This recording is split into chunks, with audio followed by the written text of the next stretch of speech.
बिस्मिल्लाहिर्रहमानिर्रहीम अस्सलाम वालेकुम दोस्तों, मैं मोहम्मद शहबाज ते तुसां दे पे सारा यूट्यूब चैनल उमान दा माहौल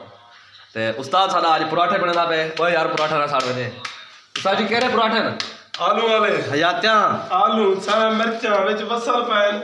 ऐसे जुम्मा दी जवार है असा के पराठे पका खा गिनो निंद्र होल उठे मुंह आतो ते से धा दू के धा ते तू ते कहन से आ गया हां ले ठगू मैं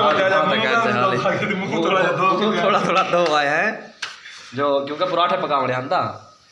सजी हुने पक वेंदे वाला बिया साटी यार अल्लाह दा बंदा जाए दोस्त खावणे हो सारे नाल थी वे पराठा खावणा होवे ता आ वजो टिकट घिनो चा जहाज ते ठीक है ना ता याद कर तो खास में अच्छा अच्छा खास वसा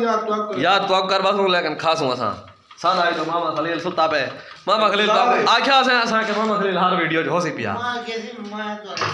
हां खैर हयात्या ए सारे मामा खलील दा बिस्तर है पखा लगा खड़े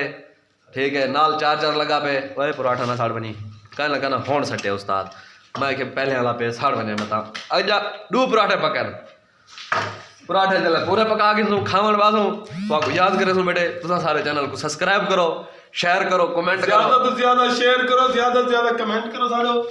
मैं हुन पराठा वाला आ गया ना